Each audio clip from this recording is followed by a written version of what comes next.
for in terms of individual style, experience? What do you want to find in the next coach? For the next coach?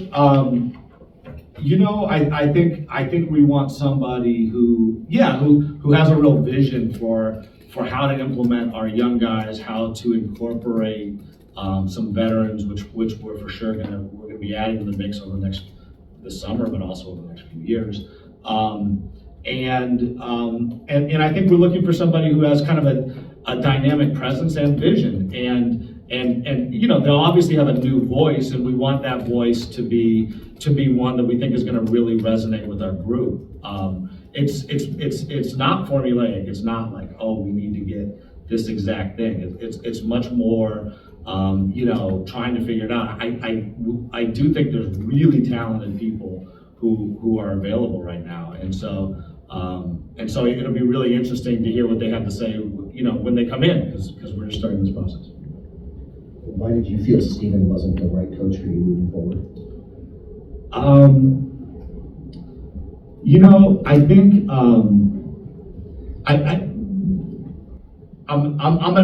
I was deciding whether or not I was going to change your question into the answer I want. I will answer your question, at least in part, which is I think we thought it was time for a new voice, and it is absolutely nothing to do with Stephen actually. Like, it's much more about, okay, we're kind of exiting one stage, entering another. What's the optimal way to go forward, and trying to optimize for that. Kind of going back and not answering your question, but using it as an opening to say something I want to say.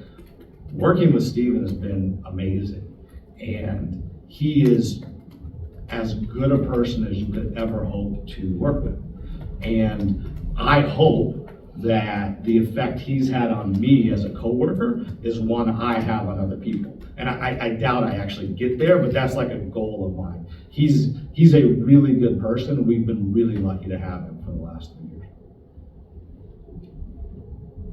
Rafael, what about your staff? What did you just say? Steve's staff. Oh, Stephen's staff. Your coaching staff. Yeah, so I think with respect to that, we need to find a new head coach, and then they'll make a decision on who their staff is. I think we have a good staff, and I would encourage people, whoever the coach is, I would encourage them to take a look at these guys. But that ultimately is not that's not going to be my decision. I think it's important that a coach be able to choose their own staff. So they're not released to go anywhere else right now. So if they find it, we would. I mean, we're not holding people hostage. Mm-hmm. If they want to go find it, we've got really good discussions. What I would say is that people, if they have an opportunity, we're for sure going to allow them to pursue it. But it's not foreclosed that some of them or all of them could come back next year. Thank you. Rafael, do you have a timetable on hire for the next head coach? No, I mean, we're not going to pin ourselves in, but I do think we don't see any. There's no value in waiting. So we're going to start the process right away, and I think we're excited about the opportunity to get to talk to some people, and if and when we find the guy, we'll move quickly on that person. The record, obviously, for 3 straight years hasn't been where this organization needs it to be.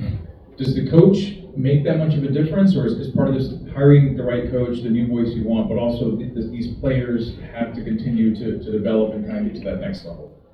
Yeah. I mean, I think we knew going into, well, we didn't know when starting 2 years ago, starting before whatever it was, the 22 season, I think. Is that right? Anyway, starting 2 years ago, we knew that it was going to be challenging because we knew we were going to be very young, and young teams have historically had a very hard time in the NBA.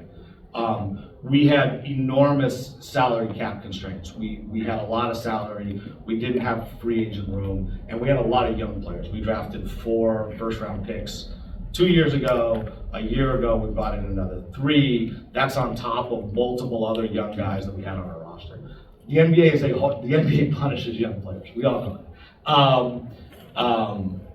This summer has always been important to us, not only as well, for a lot of reasons. We're obviously going to have another couple picks, but we're also going to have the ability for the first time to really bring in veteran players and see if we can mesh the thing together.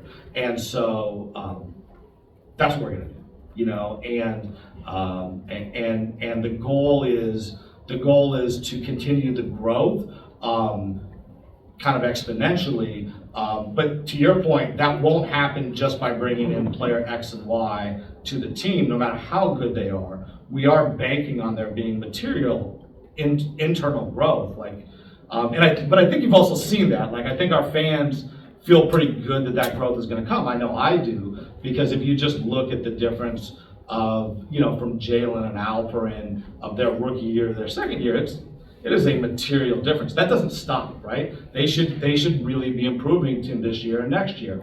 Jabari and Tari need to really improve from this year to next year. And then we also need to bring in people around them, you know? And so, I could go down the list, you know, KJ's in his third year, and you can see his improvement from rookie year to second year to third year. With guys this age, it doesn't stop just because it's, you know, you're not a rookie, right? You need to keep improving all the way through your 20s, really. And our guys work really hard. I am confident they're going to put in the work, and because I'm confident they're going to put in the work, I'm confident they will improve. And then it's on us to make sure that the infrastructure around them helps the whole thing pop up, that we do bring in some veteran players that really, really help them and really, really help the organization win. And that kind of the new voice we brings in, he adds a new element. And hopefully we build to the whole.